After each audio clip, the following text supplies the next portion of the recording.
warahmatullahi wabarakatuh. Waalaikumsalam warahmatullahi wabarakatuh. Selamat pagi anak-anak. Pagi. Bagaimana keadaannya hari ini? Alhamdulillah sehat. Alhamdulillah. Sebelum kita mulai pelajaran, Bapak Guru akan mengabsen dulu. Kira-kira siapa yang berangkat ini? Berangkat semua ya? Alhamdulillah.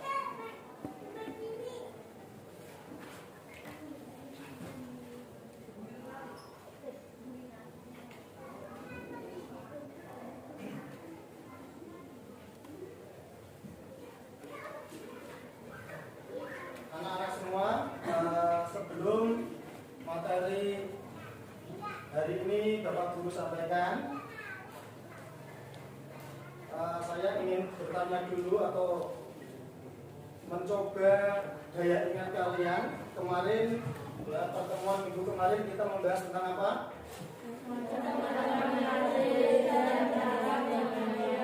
Macam-macam najis dan cara mensucikannya. Baik, pada pertemuan hari ini kita akan melanjutkan materi yang berjudul hadas kecil dan tata cara menyucikannya. Tujuan dari pembelajaran ini agar supaya kalian sebagai siswa mengetahui pengertian atau takrif dari hadas kecil, terus bisa membedakan hal-hal yang membatalkan wudu atau yang menyebabkan hadas kecil, dan bisa mempraktekkan tata cara bersuci dari hadas kecil. Baik, sebelum kita mulai, mari kita baca doa bersama terlebih dahulu, dengan harapan semoga apa yang akan kita pelajari hari ini berkah dan bermanfaat. Bismillahirrahmanirrahim. Raditu billahi rabban wa bil islami dinan wa bi Muhammadin nabiyyan wa rasulah. Rabbi zidni ilman nafi'an warzuqni fahman wasi'an. Rabbi shrah li sadri wa yassir li amri wahlul 'uqdatam min lisani yafqahu qawli. Amin. Gimana, masih semangat dalam belajar hari ini? Masih. Tetap semangat ya, supaya kita dalam belajar hari ini benar-benar bisa fokus dan bisa memahami materi yang Bapak Guru sampaikan. Baik, mari kita mulai pembelajaran pada hari ini. Silakan ditebak anak-anak. Ini gambar apa? Orang sedang berwudu, ya, betul. Karena ini babnya adalah tata cara bab hadas kecil dan tata cara menyucikannya. Hadas kecil dan tata cara menyucikannya. Bagaimana firman Allah Subhanahu wa taala dalam surat Al-Maidah ayat 6? A'udzubillahi minasyaitonir rajim. Bismillahirrahmanirrahim. Ya ayyuhalladzina amanu idza qumtum ila sholati faghsilu wujuhakum wa aydiyakum ilal marafiqi wamsahu fi ru'usikum wa arjulakum ilal ka'bayn. Ini potongan ayat dari surat Al-Maidah ayat 6 yang artinya, hai orang-orang yang beriman, apabila kamu hendak mengerjakan sholat, maka basuhlah wajahmu dan tanganmu sampai siku-siku, dan usaplah kepalamu dan basuhlah kakimu sampai kedua mata kaki. Kalau kalian lihat dari arti ini merupakan rukun apa? Rukun wudu. Jadi kita wudu itu sudah ada dasarnya, sudah ada dalilnya dari Al-Quran, tepatnya di surat Al-Maidah ayat 6. Dan sabda Nabi Muhammad SAW yang diriwayatkan oleh Imam Bukhari, Imam Muslim, Imam Abu Dawud, dan Imam Tirmidzi, yang berbunyi, la yaqbalullahu sholata ahadikum idza ahdatha hatta yatawaddoa. Allah Subhanahu wa taala tidak akan menerima sholat seseorang apabila ia berhadas sehingga ia berwudu. Hadis riwayat Imam Bukhari, Imam Muslim, Imam Abu Dawud, dan Imam Tirmidzi. Ini hadis sahih. Jadi siapapun orang Islam yang mau sholat harus punya wudu. Kalau tidak berwudu terlebih dahulu, maka sholatnya tidak diterima oleh Allah Subhanahu wa Ta'ala. Baik, kita lanjutkan. Pengertian hadas kecil. Hadas kecil adalah hadas yang cara menyucikannya bisa dengan berwudu atau tayamum. Kalau ada air berarti wajib wudu. Kalau tidak ada air boleh tayamum. Tayamum itu menggunakan debu yang suci. Macam-macam penyebab hadas kecil. Kita sudah punya wudu, kemudian wudu kita batal. Nah, itu sebabnya apa? Itu ada banyak sekali. Yang pertama, hilangnya akal.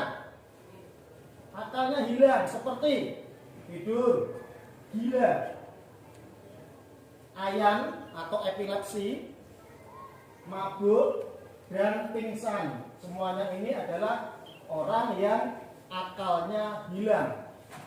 Yang kedua, keluarnya sesuatu dari kubul dan dubur. Kubul itu jalan pipis, dubur itu jalan jadi jalan depan dan belakang. Baik itu yang keluar berupa benda padat, cair ataupun angin. Angin berarti apa? Kentut. Nah, itu semua membatalkan wudu alias menjadi penyebab datangnya hadas kecil. Yang ketiga, bersentuhan kulit laki-laki dengan perempuan yang sudah balik dan bukan mahram. Bukan mahram itu maksudnya yang boleh dinikah, itu namanya bukan mahram, tanpa adanya penghalang. Sampai senggolan atau bersentuhan kulit dengan teman sampean laki-laki, sama-sama kelas 7-nya sudah balik semua, berarti wudunya batal. Yang keempat, menyentuh atau memegang kemaluan sendiri atau kemaluannya orang lain dengan jari atau telapak tangan dengan tanpa adanya penghalang. Ini ya, telapak tangan yang putih. Kalau yang hitam ini tidak membatalkan. Kita menyentuh kemaluan kita sendiri menggunakan yang hitam ini tidak batal. Yang batal itu yang putih, telapak tangan. Ini kalau bahasa Arabnya adalah batnul kaf. Batinnya epek-epek, batin telapak tangan. Ya, yang putih ini yang membatalkan. Kalau menyentuh tanpa adanya penghalang. Kita lanjut. Syarat-syarat wudu. Namanya syarat itu berarti sesuatu yang harus dipenuhi sebelum melaksanakan sesuatu itu. Kalau syaratnya wudu berarti sesuatu yang harus dipenuhi sebelum berwudu. Apa saja syaratnya? Yang pertama harus Islam. Ada orang Kristen kok wudu, walaupun benar cara wudunya, niat juga, itu wudunya tetap tidak sah karena tidak beragama Islam. Yang kedua, mumayyiz. Ini kadang yang susah membedakan. Mumayyiz adalah orang yang sudah dapat membedakan antara yang baik dan yang buruk dari pekerjaan yang dilakukan. Sudah bisa membedakan mana yang najis, mana yang suci. Bisa membedakan mana yang baik, mana yang jelek. Ini namanya mumayyiz. Biasanya orang mumayyiz itu berumur mendekati baligh atau umuran baligh. Yang ketiga, air yang digunakan harus air yang suci dan mensucikan, atau bisa disebut dengan air mutlak. Air mutlak itu banyak sekali. Air sumur, air pola, air sungai, air hujan, itu semua air mutlak. Itu termasuk air yang suci dan mensucikan. Kalau airnya sedikit, kamu ambil air dari pola, pakai teko atau apa, itu kalau buat berwudu tanpa dialirkan itu nggak sah. Kalau kamu langsung ngobok di teko itu nggak boleh, harus dialirkan karena airnya sedikit.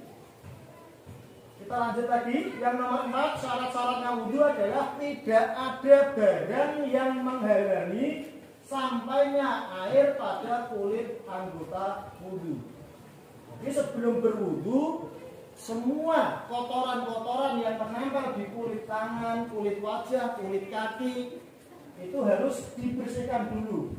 Di kuku-kuku, ya biasanya anak perempuan itu menggunakan cat air. Nah, itu cat air nggak boleh karena tidak tembus airnya, tidak sampai ke kuku. Terus biasanya kalau anak sekolah itu main-main dengan tip ek. Tip ek itu sesuatu yang menghalangi datangnya air ke kulit.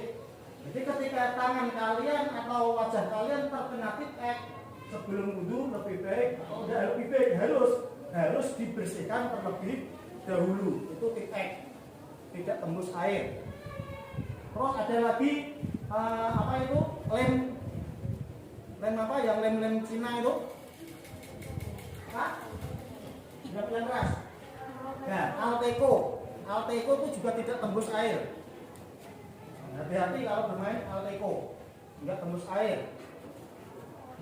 Kita lanjut. Rukun wudu yang pertama adalah niat. Bagi syarat sekarang rukun. Kalau rukun berarti sesuatu yang harus kita lakukan di dalamnya.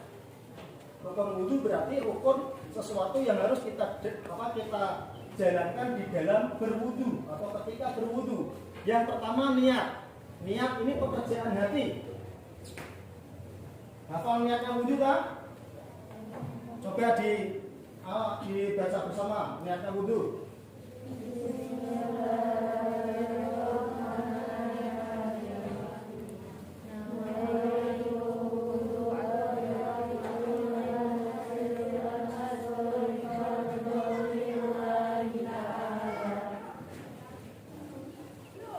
Sebagaimana Rasulullah Muhammad SAW bersabda, innamal a'malu binniyat, yang artinya sesungguhnya sahnya amal itu tergantung pada apa yang diniatkan. Kalau sampean wudu tidak niat berarti wudunya tidak sah. Sampean puasa tidak niat, puasanya tidak sah. Sampean zakat atau sholat tidak niat, maka zakat dan sholatnya pun juga tidak sah. Karena innamal a'malu binniyat, sahnya amal itu tergantung pada apa yang diniatkan. Nah, seperti wudu, kalian harus niat wudu. Seperti yang sudah kalian ucapkan tadi, nawaitul wudu'a liraf'il hadafil asghari fardhol lillahi ta'ala, yang artinya aku niat wudu untuk menghilangkan hadas kecil karena Allah Ta'ala. Ini niat ini dibaca di dalam hati bersamaan ketika kita membasuh wajah. Bersama dengan membasuh wajah, tidak boleh sendiri-sendiri. Niat dulu baru membasuh wajah, tidak boleh.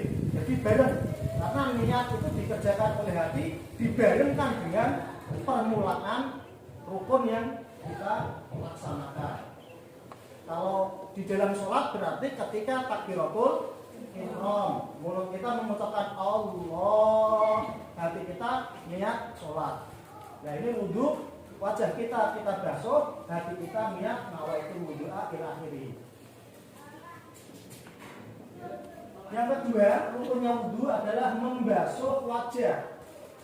Ini ya perlu diperhatikan, membasuh wajah itu tidak hanya sekedar seperti orang rauk atau cuci muka. Membasuh wajah yaitu mulai dari tempat tumbuhnya rambut kepala. Ya ini, tempat tumbuhnya rambut kepala sampai bawah dagu yang bawah ini wajib terbasuh air ketika wudu. Kalau sampai tidak terbasuh maka tidak sah. Terus sampai batas antara dua telinga ini batasan wudu. Kalau batasan membasuh wajah, tempat tumbuhnya rambut. Bisa dipaham? Dari tempat tumbuhnya rambut tadi sampai bawah dagu semuanya wajib terbasuh air. Rukun yang ketiga, membasuh kedua tangan sampai siku. Nah ini sering sekali orang-orang yang mohon maaf orang awam itu kalau wudu, orang perempuan kalau menggunakan baju yang agak ketat itu tidak dilengkes, tidak dinaikkan sampai siku, hanya sampai tengah tangan ini saja. Jadi ya dibasuh cuma segini. Ini enggak sah. Jadi semuanya harus sampai ke atas kan, sing-singkan sampai atas. Siku harus tersiram air. Siku-siku keduanya ini harus tersiram air sampai ujung kuku. Di bawah kuku juga sebisa mungkin untuk dibasuh dengan air untuk menghilangkan kotoran-kotoran di siku. Rukun yang keempat adalah mengusap sebagian kepala. Mengusap ini ya, kalimat mengusap berarti cukup membasahi hanya sebagian kepala. Bagian kepala berarti rambut boleh, yang penting kulit kepala tersiram atau terbasahi dengan air kulit kepalanya. Nah ini yang perempuan-perempuan rambutnya yang panjang, kadang males untuk wudu, hanya diambil ujungnya saja dibasahi air, tidak boleh. Karena yang wajib dibasahi dengan air itu adalah di dalam tempat tumbuhnya rambut kepala. Jadi kulit kepala. Lebih enak lagi itu kulit kepala kita langsung yang kita basahi. Lanjut yang kelima, membasuh kedua kaki sampai mata kaki. Kedua kaki sampai mata kaki. Polok. Jadi polok itu wajib terbasuh air.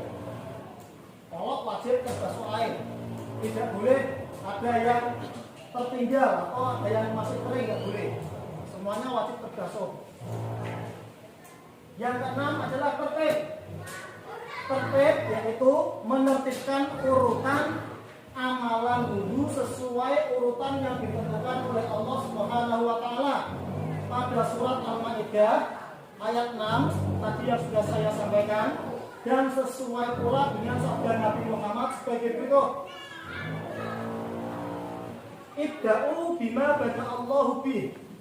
Rawahu Nasa'i an Jabir, yang artinya mulailah amalanmu dengan apa yang dimulai oleh Allah Subhanahu wa taala.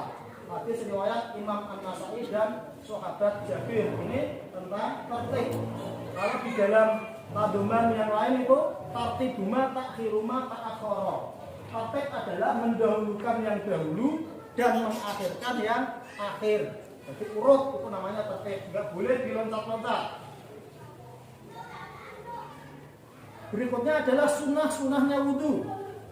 Jadi ada syarat, ada rukun, ada sunnah. Sunnahnya wudu yang pertama, membaca basmalah ketika memulai wudu. Bismillahirrahmanirrahim. Itu kamu mengucapkan seperti itu aja sudah mendapat pahala. Itu suatu kesunahan. Yang kedua, membasuh kedua telapak tangan sampai pergelangan tangan. Ya, tangannya dicuci dulu. Dicuci. Jari jemarinya kalau bahasa makna kitab itu ngapur rancang, ya, disela-selai. Jari jemari semua dibasuh dengan air. Ini ngapur rancang kalau bahasa makna kitabnya. Kemudian yang ketiga, berkumur. Ya, berkumur tujuannya apa? Untuk menghilangkan sisa-sisa makanan atau minuman yang masih ada di mulut kita. Ya, selilit-selilit yang ada di gigi supaya hilang. Karena apa? Nanti dikhawatirkan ketika sholat sisa makanan itu lepas dari gigi kalian, kemudian kalian telan, maka sholatnya batal. Jadi disunahkan ketika wudu berkumur terlebih dahulu supaya bersih mulutnya. Yang keempat, istinsyak. Istinsyak ini adalah memasukkan air atau menghisap air ke dalam hidung, lalu dikeluarkan lagi. Ya, kalau dalam bahasa kita dengan sedikit hentakan ketika mengeluarkan airnya. Tujuannya apa? Membersihkan kotoran-kotoran yang ada di dalam hidung kita. Kalau bahasa kita tuh upil-upil ya. Upil-upil biar lepas semua dari hidung.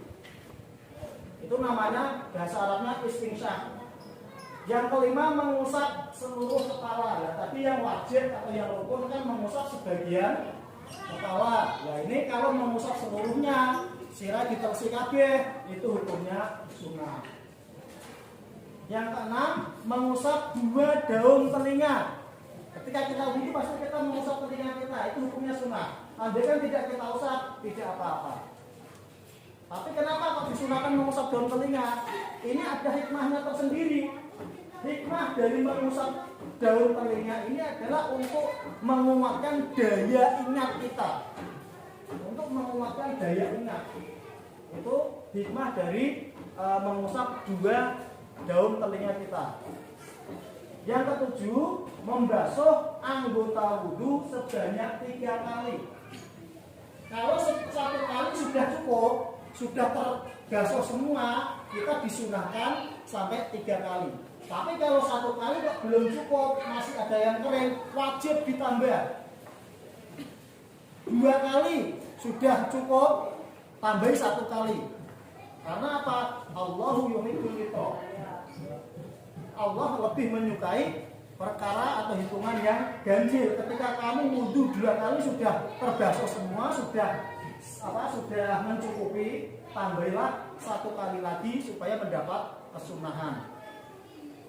Yang ke-8, menyela-nyelai jari-jari tangan dan jari-jari kedua kaki. Jari-jari tadi di sela-selai semua, tangan dan kaki. Supaya apa? Kotoran-kotoran hilang semua. Lebih-lebih di balik kuku-kuku kita itu banyak kotoran-kotoran yang menyelinap di situ. Kita bersihkan dulu, itu hukumnya sunnah. Yang ke-9, mendahulukan anggota yang kanan daripada anggota yang kiri. Ketika kita melakukan wudhu, karena ini babnya bab wudhu, yang kita basuh itu yang lebih baik atau yang disunahkan adalah yang kanan dulu. Ketika kamu membasuh tangan, yang kanan dulu. Kanan selesai, baru kiri. Ini ada dua cara. Sama-sama mendahulukan yang kanan. Yang pertama kanan selesaikan dahulu 3 kali, kemudian kiri menyusul 3 kali. Boleh selang-seling, kanan 1 kali, kiri 1 kali, kanan lagi, kiri lagi, kanan lagi, kiri lagi. Ini boleh. Ya, jadi 3 kali, 3 kali. Kita sudah mendahulukan yang kanan. Itu ada 2 pendapat tentang tayamun. Ketika tayamun itu mendahulukan yang kanan ketika membasuh kedua tangan atau kedua kaki kita saat berwudu. Yang ke-10, berdoa. Hafal doanya setelah wudu ya? Hafal? Kalau hafal coba dibaca, itu saya kasih tulisan. Baca bareng-bareng.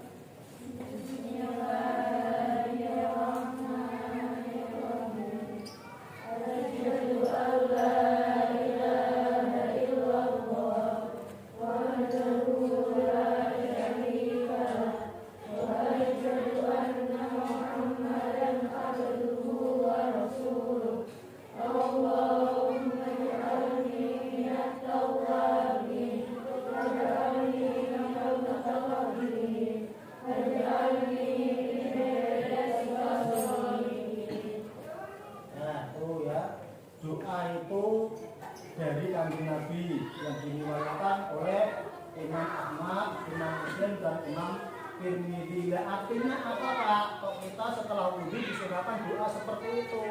Artinya aku bersaksi bahwa tidak ada Tuhan selain Allah yang Maha Esa, tidak ada sekutu baginya. Dan aku bersaksi bahwa sesungguhnya Nabi Muhammad itu hambanya Allah dan utusannya Allah. Ini kok ngantuk ini? Ngantuk? Ya. Wudhu dulu kalau ngantuk, biar seger. Tolong wudhu dulu enggak? Ya. Biar seger. Ya, saya tunggu. Terus dari doa ini, Allahumma ja'alni minat tawabina. Ya Allah, jadikanlah aku golongannya orang-orang yang bertaubat. Golongannya orang-orang yang bertaubat. Waj'alni minal mutatahhirin, dan jadikanlah aku golongannya orang-orang yang suci, orang yang bersih. Waj'alni min ibadikas sholihin, dan jadikanlah hamba atau jadikanlah aku golongannya orang-orang yang soleh. Ini doa bagus sekali artinya. Ya, maka jangan sia-siakan setelah berwudu, sempatkan berdoa. Tidak ada 1 menit untuk berdoa ini. Sempatkan untuk berdoa. Kemudian yang ke-11 untuk sunnahnya wudu adalah sholat sunnah 2 rakaat setelah wudu, atau biasa disebut dengan sholat sunnah syukrul wudu. Sholat sunnah syukrul wudu.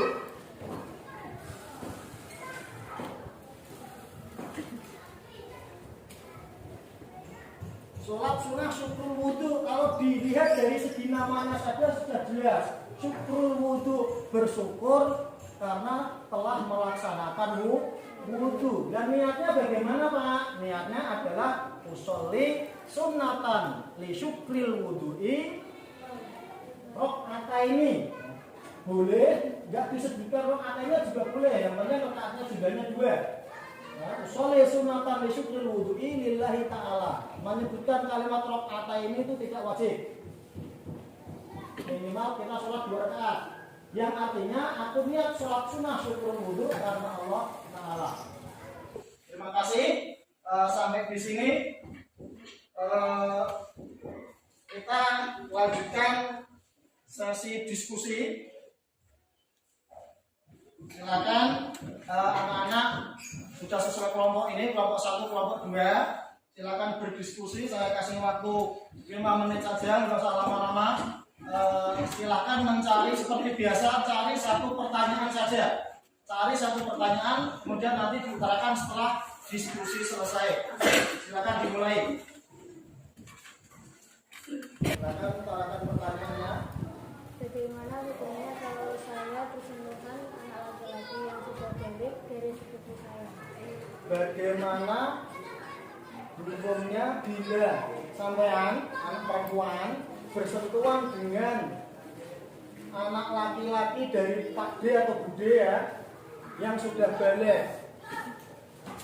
Nah, ini pertanyaan dari kelompok 1. Mbak Halimatus Sa'diyah bersentuhan dengan sepupunya laki-laki yang sudah balik, putra dari Pak D atau Bude, atau Bule atau Pak Le.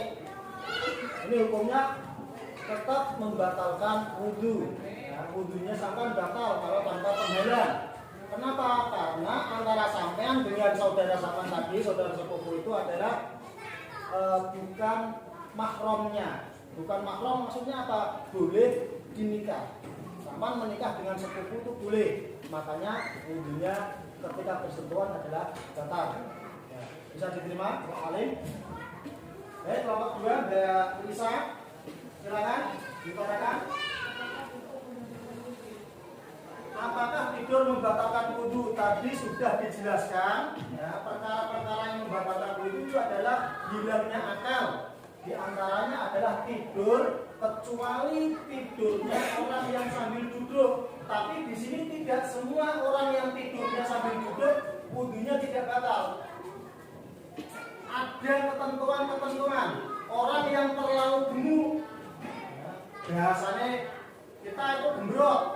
Orang yang gembrot walaupun tidurnya sambil duduk itu tetap wudunya batal. Kenapa? Angin masih bisa keluar dari kuburnya, dari duburnya, masih bisa kentut karena terlalu gemuk, gembrot. Kemudian orang yang terlalu kurus, ya, orang yang terlalu kurus, kalau di sini siapa ya? Ya ada yang terlalu kurus kayaknya. Sebenarnya yang paling kurus ya Mbak Aula, tapi kita rapatnya. Di sini nggak ada yang kategori terlalu kurus. Pokoknya orang yang terlalu kurus ketika tidur walaupun dalam posisi duduk tetap bunyinya datar. Karena apa? Sama dengan tadi, angin masih bisa keluar. Nah kalau orang-orang yang seperti saya yang agak semok ini, saya kan agak semok toh, ya. Terus seperti kalian semua ini kategorinya adalah kategori standar atau normal. Jadi ketika kalian tidur sambil menetapkan pantat alias sambil duduk, yang penting pantat kamu rapat, tertutup rapat, itu tidurnya tidak membatalkan wudu. Karena apa? Tidak ada jalan untuk kentut bisa keluar dari tubuh kalian. Ini jawabannya, bisa diterima. Nah, ya, terima kasih. Sebelum kita tutup, saya beri pertanyaan dulu untuk menyimpulkan tadi. Mungkin dari kelompok 2 dulu ya, dari kelompok 2 sebutkan rukun-rukun wudu. Niat, membasuh muka ke wajah, membasuh kedua tangan sampai siku-siku, mengusap sebagian kepala, membasuh 2 kaki sampai mata kaki. Yang terakhir tertib. Yang bagus. Kelompok 2. Untuk kelompok 1, sebutkan penyebab-penyebab yang membatalkan wudu. Hilangnya akal seperti tidur, gila, ayam, apa? Mabuk, terus pingsan. Yang kedua, keluarnya sesuatu dari kubur ataupun dubur, baik berupa benda cair, padat ataupun angin. Yang ketiga, bersentuhan